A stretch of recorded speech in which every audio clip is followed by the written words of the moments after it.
Bonjour, chers visionneurs YouTube. Le balado que vous êtes sur le point d'écouter a été construit pour être une expérience audio seulement. Je vous invite à télécharger en version MP3 le podcast en prenant le lien dans la description ici-bas ou vous rendre sur premiervisionnement.com. Le balado est aussi disponible sur tout distributeur de balado-diffusion. Bonne écoute! Bonjour et bienvenue au podcast Premier Visionnement. Cette semaine, nous couvrons la série John Wick. Le but de ce podcast est de s'amuser tout en discutant d'un film ou d'une série de films. Il est important de prendre note que si vous n'avez pas encore écouté le film discuté aujourd'hui, je vais le spoiler complètement. Bonjour et bienvenue à l'Hôtel Continental. Aujourd'hui, nous parlons de John Wick, sorti en 2014 par Chad Stahelski, avec Keanu Reeves, Michael Nyqvist, Alfie Allen, Adrian Palicki, Dean Winters, Willem Dafoe et Daniel Bernard. Je suis Mathieu, et non, mon podcast 2018 n'est pas à vendre. Alors, tout d'abord, avant de commencer, on va parler un petit peu du film, là, dans le fond, de la genèse de ce film-là. La personne qui a écrit le film, là, Derek Kolstad, il s'est basé un petit peu, là, très lousse là, sur une histoire vécue, là, d'un Navy SEAL, là, qui avait eu une histoire similaire, là, qui avait eu son chien, là, une bonne nuit, là, de même, là, il y a du monde qui sont arrivés chez lui et qui ont tué son chien. Puis que finalement, ben, il les a poursuivis là, pour genre au travers là, de 4 comtés. Finalement, il les a pas tués, mais quand même, je veux dire, il s'est vaguement inspiré là, de cette idée-là.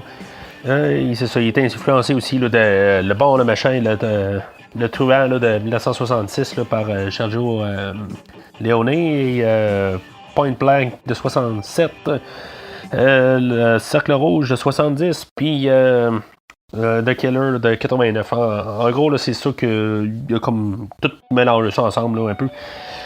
Et John Wick est le nom de son grand-père.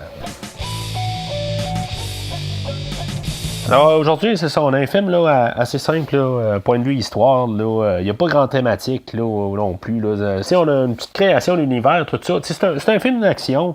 C'est un tueur à gages, dans le fond, qui est à la retraite, puis qu'il retourne au travail. Là.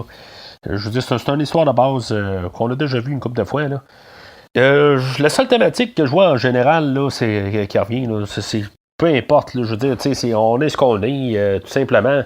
Le personnage, il part pendant 5 années, mais éventuellement, le passé le rattrape. Puis à chaque place qu'il va, là, ben, ils font tout lui. Ils savent c'est qui. Fait que c'est ça. Fait que c'est pas mal basé là-dessus, là, tout le film. Autre personnage, on a Viggo Tarasov avec son garçon Lasev. C'est eux autres, dans le fond, qui font avancer là, le côté. C'est pas des gros personnages ben approfondis. On a dans le fond un grand machin, puis son garçon, dans le fond, bon, c'est une genre de mafia ou quelque chose de même, là. Puis je veux dire, il regarde même Vigo un bout, là. Pour sauver sa vie, il va donner la vie de son garçon, là. Puis oui, ça va lui faire de la peine, mais dans le fond, en bout de ligne, là, il s'en fout un peu, là.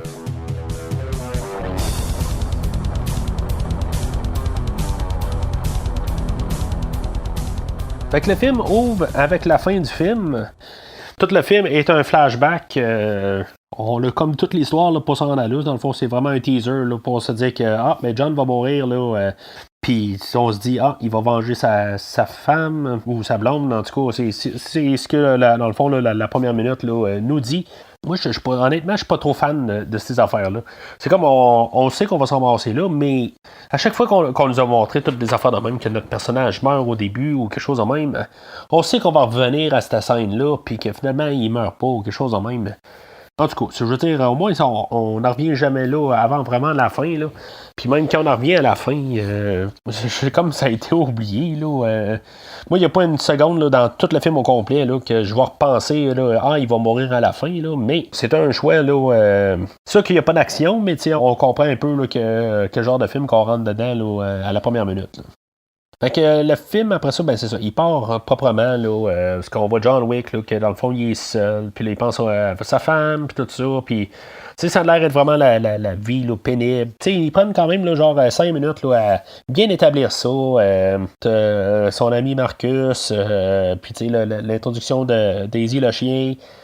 Tu sais, puis la scène à l'aéroport, là, où ce qui conduit, là, puis qu'il a l'air d'un déchaîné, là, vraiment, là, en train de conduire, là, sa Mustang, là, c'est peut-être pour savoir qu'il est pas suicidaire à 100%, parce que dans le fond, ça finit la scène, là, il sait pas s'il va rentrer dans le truck, dans les camions qui sont stationnés au bout, là, mais finalement, il s'arrête, là, avant. Fait on peut se dire qu'il est pas prêt à se tuer, là, mais que la vie va pas du sens qu'il veut.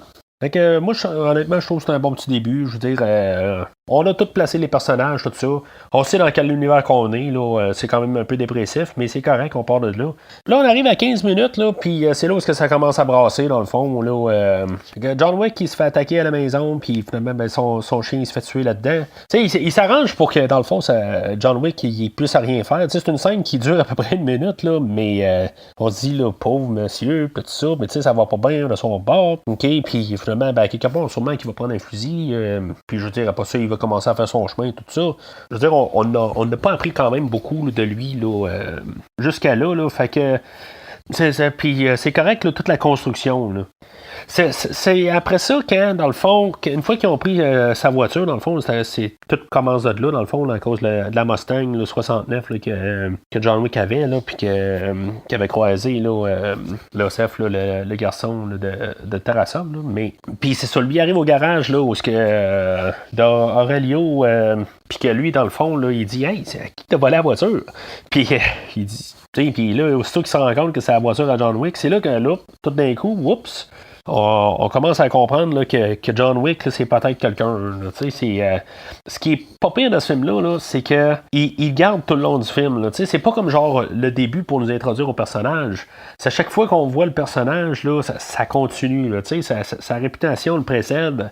C'est merveilleux la manière que c'est construit, là, cet univers-là. Là. C'est un univers qui se tient quand même. Là, puis c'est ça, fait que finalement, là, ça déboule. Puis que finalement, ben, c'est le Vigo finalement, là, qui nous explique là, c'est qui finalement, là, John Wick, là, que finalement, c'est un tueur à gage retraité, là, puis en tout cas, que finalement, ben, je veux dire qu'il n'y a pas plus tueur que lui, là. Mais c'est ça, en même temps, ben, on voit John Wick, dans le fond, qui déterre son passé, là, symbole, ça, d'un côté, là, mais visuel en même temps. Il y avait comme tout fermé, là, tout mis du ciment, tout ça, là, pour cacher ses armes, puis toutes ses affaires. Fait que, dans le fond, là, tu sais, on comprend tout le personnage, là, ça prend pas 2 minutes, là, à partir de là, puis on sait c'est qui. Dans le fond, là, John Wick, là, il parle pas tout le long du film. Il y a juste un bout là, vers la fin du film là, ça va être John Wick qui va le dire, mais quasiment tout le film, là, on sait c'est qui John Wick, mais par les autres. Je veux dire, on voit juste après ça là, le personnage là, qui fait juste comme passer au travers du film. Là. Il n'y a pas vraiment là, de changement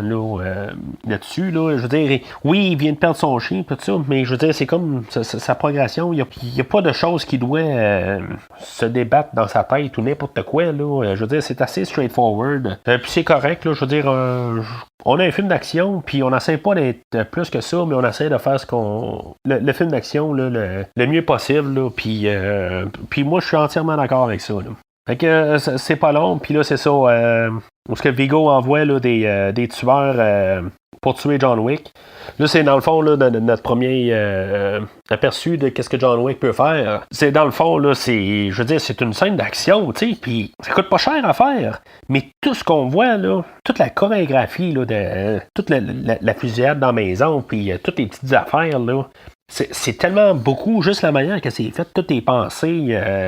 C'est super bien à voir, là, ça se réécoute là, à chaque fois. Là, on dirait qu'on voit quelque chose de nouveau, tout ça. Puis là, ben, là, c'est ça, il y a la police qui vient cogner chez lui, puis les nettoyeurs qui passent après, tout ça, tu sais. Fait que, on a un teaser là-dessus, dans le fond, là, de l'univers qu'on est dedans, là, quand on est un peu dans un monde parallèle, quelque chose de même. Fait que, dans le fond, Vigo, lui, réagit à ça, ben, il sait bien que personne ne peut tuer John Wick, là. Fait que, pourquoi qu'il a envoyé juste genre 5 personnes là, se faire tuer, là, il savait bien, mais en tout cas. Fait qu'il met 2 millions sur la tête à John Wick, puis il demande, dans le fond, à Marcus de faire la job. Dans le fond, il suppose que si, mettons, quelqu'un d'extérieur pas capable de tuer John Wick, ben, sûrement qu'il se dit que quelqu'un qui est capable de s'approcher de John Wick peut le faire. On a l'introduction là, du Continental, l'hôtel, là, qui est comme... c'est le central de l'univers de John Wick. Là-dedans, on peut pas... ils peuvent pas se tuer, puis ils sont comme protégés. C'est correct, je veux dire, tu sais, puis tous les tueurs, ils peuvent aller là, puis ils vont se parler, mais aussitôt qu'ils passent la porte, ils ont le droit de se tuer, mais quand ils rentrent, là, ils peuvent prendre un verre ensemble. C'est une manière facile, puis efficace, pour que notre personnage puisse se sentir en sécurité. Fait que le propriétaire du Continental, le Winston, il connaît l'OCF, puis il dit dans le fond qu'il y a une boîte de nuit. Puis c'est ça, regarde, dans le fond, on a encore le portier là-bas, puis on voit encore qu'ils savent c'est qui John Wick, puis même, c'est vrai aussi, là, dans le Continental, tout le monde savait c'était qui John Wick. C'est quand même drôle qu'on voit ça là, à la longue. Personne ne veut l'écœurer, tu sais. Fait que on a une petite bagarre dans le vestiaire, assez simple, assez brutale. Ça, c'est correct. Là, on a un des amis à l'OCF qui se fait tuer, le Victor. Puis, on a notre deuxième scène majeure de fusillade dans la boîte de nuit. Puis, on a l'introduction aussi là, de Kirill, joué par Daniel Bernard. On fait juste rajouter des personnages dans le fond, là, parce que, tu sais, on sait que ça va se passer assez rapide. Là. Moi, dans ma tête, ça fait comme pas Daniel Bernard, là, qui était genre dans la relève à Jean-Claude Van Damme dans Kickboxer 2. Tu sais, c'est genre des affaires de même. Là, fait que... Le personnage a pas plus, c'est juste superficiel, tout ça, mais c'est pas ça, comme je dis, là, le but de ce film-là, c'est juste tous les visuels. Là. Il y a juste deux affaires que je trouve un petit peu niaiseux, puis c'est juste dans cette scène-là, je trouve que John Wick agit bizarre. Il y a quelque part où il y a vraiment l'OCF dans sa ligne de mire, puis il le tue pas. OK, peut-être qu'il veut le garder pour la fin, il se garde le dessert. Ça, c'est OK. Mais il y a une autre fois où il y a Kirill puis un autre gars qui sont en train de tirer John Wick. Il va tirer le gars qui est vraiment plus visible pendant que Kirill va réussir à se cacher puis qu'il était sensiblement plus dangereux. Fait que, il me semble qu'il aurait dû tuer Kirill tout de suite puis l'autre qui était carrément découvert, il aurait pu le tuer tout de suite après. En tout cas, c'est juste un petit détail, mais il n'est pas passé inaperçu à mes yeux, en tout cas. Fait que c'est comme, je trouve que ça va un petit peu là, contre le personnage de John Wick là, qui est super calculé, là, mais mis à part ça, encore une très belle chorégraphie là, de fusillade. Là. Fait que là, ça faut se sauver, puis là, il retourne à l'hôtel, puis là, c'est Perkins, un autre tueur à gages, là, que, je sais pas, elle veut devenir là, la Jeanne Wick. Qu'elle décide qu'elle veut tuer John Wick sur place parce qu'il, dans le fond, Vigo, il avait donné un bonus. Là, si, mettons, quelqu'un était capable de le tuer là, au Continental, puis finalement, ben, ça marche pas. Parce que finalement, ben, on pense que Marcus pourrait aussi bien trahir John Wick. Mais Marcus, c'est un bon vieux chum à John Wick. Puis finalement, ben, il aide John Wick plutôt. Là, puis là, on a une introduction là, d'un autre personnage là-dedans, là, qui, je veux dire, dans le fond, c'était juste pour pas tuer Perkins là, dans le Continental, là, parce qu'ils savent qu'ils vont se faire tuer. Là, ça va revenir un petit peu plus tard. Là, c'est juste pour montrer, dans le fond, que c'est une place qu'on tue pas, c'est une place neutre. C'est bien qu'ils respectent les choses qui ont déjà établies. Là, il aurait pu arriver puis la tuer là, ou puis qu'ils se disent entre eux autres, là, ben, regarde, on va la sortir par la fenêtre, fait que personne ne va le voir, puis tout ça, puis il n'y aura pas de problème, là, tu sais. Mais non, tu sais, il l'attache, puis finalement, ben, elle va tuer Harry, puis dans le fond, ce qui va amener à sa mort un peu plus tard, là. Puis c'est bien que, justement, il continue l'idée, parce que Perkins, elle deviendra pas, genre, le tueur qui n'était pas mort, là, qu'on voit dans tous ces genres de films-là, là, que finalement, là, que après avoir tué le grand méchant, ben il y a tout le temps là, genre le second ou le triple second là, qui sort de nulle part là, pour faire le dernier petit coup là, de fin. Là. Fait qu'au début, dans le fond, Vigo avait expliqué à l'OCF là, que John Wick, dans le fond, là, d'un côté, c'était quasiment à cause de lui que l'univers à Vigo va bien. Là. Puis c'est ça. Fait que dans le fond, John Wick, il trouve comme le repère là, tout l'argent, puis toutes en tout cas, toutes les petites manigances là, que Vigo fait, là, c'est dans le sous-sol de l'église. Là, dans le fond, l'église, c'est une façade. Puis finalement, ben, il brûle tout au complet. Là, fait que Vigo, il perd tout à partir de là. Fait que dans le fond, John Wick, là, il n'avait plus après l'OCF là, que Vigo. Mais dans le fond, avec l'attaque au Continental, là, John Wick, là, il décide qu'il détruit aussi Vigo. Puis c'est ça, fait que finalement, il y a un petit fusillade là, dans le stationnement là, à partir de là. Puis finalement, là, c'est Kirill qui embarque là, dans une voiture, puis que finalement, il frappe John Wick. Et que John Wick, par la suite, se fait capturer, là, bien sûr.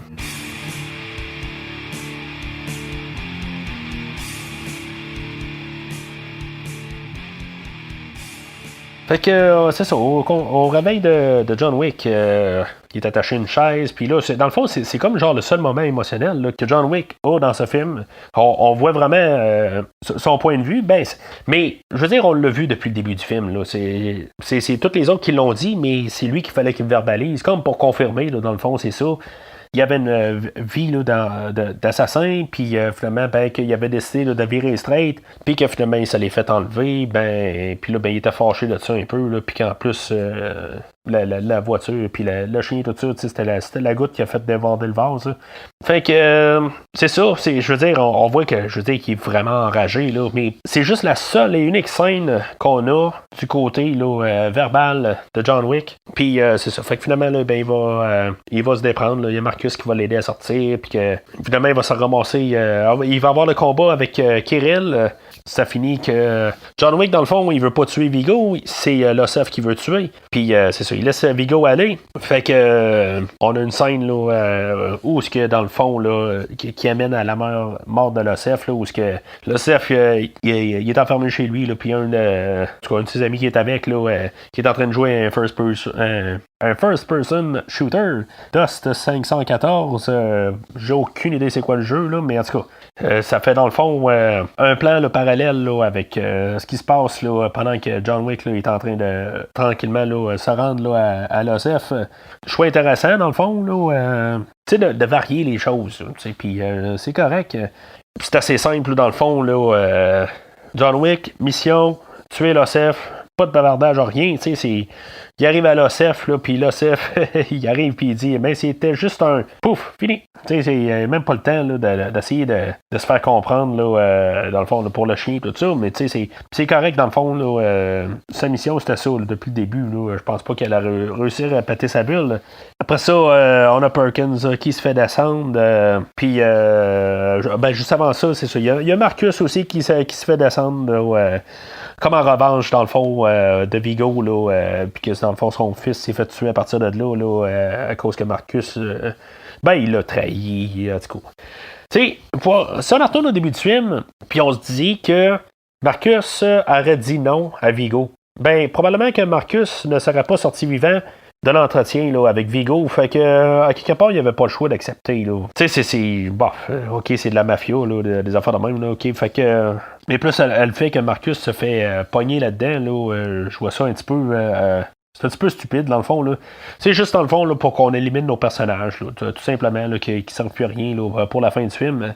Puis pour que John Wick, là, il y ait une raison pour aller tuer Vigo à la fin. Quand on pense ça un peu pareil, Vigo, il est suicidaire. Il veut comme, en guillemets, venger son garçon. Mais il savait bien que, dans le fond, son garçon allait se faire tuer, puis que, dans le fond, John Wick allait revenir pour tuer Vigo. Fait que peut-être qu'il gagnait du temps, mais c'est pour ça que, dans le fond, il essaie de prendre un avion pour se sauver, mais finalement, ça marche pas son affaire. Là. La pire affaire, dans le fond, qu'il a faite, là, Vigo, s'il voulait rester en vie, là, oui, il aurait perdu son fils, mais comme je dis, il avait de l'air à s'en foutre un peu.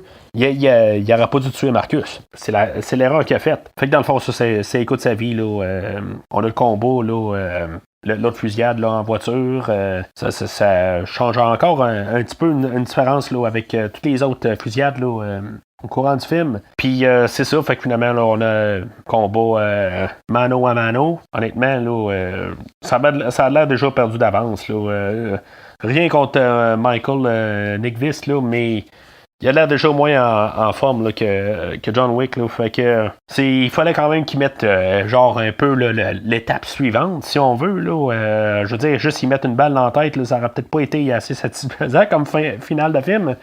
Mais c'est correct, là, je veux dire, je me plains pas de ça, dans le fond, là. Mais, en bout de ligne, c'est même pas Vigo qui réussit à poignarder John Wick. C'est John Wick qui se poignarde lui-même. Juste pour montrer à quel point je pense que John Wick, là, il est tellement badass ou tueur ou n'importe quoi, tu sais, je veux dire, c'est quasiment à ce point-là, là. Fait que... il y a juste lui qui peut tuer John Wick est le seul qui peut tuer John Wick là, t'sais. Fait que on a l'épilogue dans le fond que ça passe tout de suite après le teaser du début parce que John Wick finalement il se lève puis on se rend compte là qu'il est chez un vétérinaire dans le fond là, puis que il soigne puis il prend un autre chien. Fait que il vécut heureux et avec son chien.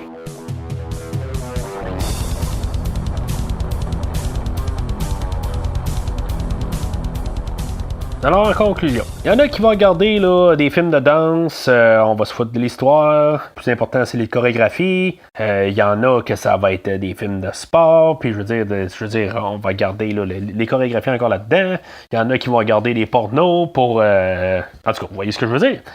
Fait que, le film là, on la regarde pas pour l'histoire nécessairement, on la regarde pour ses chorégraphies, puis son visuel. Ce film-là est fait pour 20 millions de dollars. Okay? On a des films, on vient de passer au travers de tous les X-Men.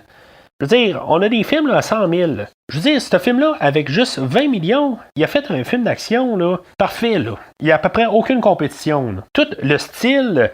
Chaque plan de caméra, le visuel, le directeur photo là-dedans, là, tous les plans qu'il nous prend, tout est intéressant. Je veux dire, le film dure 100 minutes, puis je veux dire, c'est 100 minutes là, où ce que je veux dire, chaque plan peut être une carte postale. Chaque chorégraphie, je veux dire, tu te dis, bon, ben, c'est tout le timing, puis tout ça. Puis il y en a là-dedans, là, genre que Keanu Reeves, là, il a appris, là, genre dans le jour même, tout ça. Tu sais, c'est, je veux dire, de tout avoir fait ces affaires-là, là, chapeau quand même. Keanu Reeves, c'est peut-être pas le meilleur des acteurs, mais pour ces affaires-là, c'est merveilleux. J'ai pas parlé de la trame sonore. Il n'y a aucun moyen de ne pas embarquer dans ce film-là. Mais est-ce que tout le monde est au top de sa game là, dans ce film-là? On a un film qui est pas trop long, comme j'ai dit, 100 minutes, c'est parfait, on n'a pas le temps de s'emmerder, rien, on n'a pas le temps de se dire que, bon, mais peut-être que la carte postale a duré trop longtemps ce coup-là. Non, c'est assez simple, on se casse pas la tête, on peut fermer notre cerveau, mais regarder avec nos yeux, puis c'est vraiment... on a toutes des belles affaires à voir là, tout le long du film. Même là, en fait, l'histoire, c'est pas profond, mais on a un univers qui est intéressant. Toute l'affaire là, du Continental, puis l'hôtel, là, puis le règle, puis tout ça, tu sais, qu'est-ce qu'il y a, le droit, puis les lois là-dedans, tout ça, tu sais, c'est quand même le fun, juste d'avoir ça là-dedans, puis non plus pas trop, tu sais, je veux dire, c'est juste une base, et c'est tout, on joue un peu là-dedans, tu sais, c'est un bac de sable, puis on fait juste un picosser dedans, mais c'est pas juste ça. T'sais, fait que je trouve ça bien intéressant. Ça qu'on a 2 films qui s'en viennent qui vont picosser encore un peu plus dedans. Mais on a eu juste une petite introduction là, dans cet univers-là. Puis je veux dire, ça donne l'envie d'en voir plus. Est-ce qu'on va regretter d'en voir plus ou pas? Là? Mais ça va être autre chose. Là. On va parler des suites là, dans les prochains épisodes. Là. C'est ça. Fait que John Wick vert flamboyant. Le prochain épisode, j'ai juste vu John Wick 2 en sa sortie au cinéma là, quand il est sorti là, il y a 2 ans ou 3 ans de ça. Je ne l'ai pas revu depuis ce temps-là. En tout cas, je vais regarder mes pensées là, pour le prochain show. Fait que d'ici là, n'oubliez pas, là, dans le fond, vous pouvez souscrire là, avec le feed RSS, qu'on suive sur Facebook, sur Twitter. Vous pouvez souscrire sur Podbean, YouTube, iTunes, ou Spotify, pas mal tous les logiciels là, de podcast. Pour recevoir les épisodes là, aussitôt qui sortent sur Facebook, dans le fond, il y a tout le temps une annonce là, toutes les semaines là, quand je publie l'épisode. Ils sortent tout le temps un petit peu après, là, que vraiment, peut-être une journée là, après que, dans le fond, il est officiellement publié là, sur Podbean, puis sur iTunes. Fait que des fois, là, comme je vous dis, si vous êtes un petit peu plus pressé d'avoir l'épisode, il vaut mieux souscrire là, que d'attendre Facebook ou Twitter. Alors d'ici là, si vous voyez une Ford Mustang 69 passer dans la rue et qu'il ne veut pas vous le vendre, ben n'insistez pas.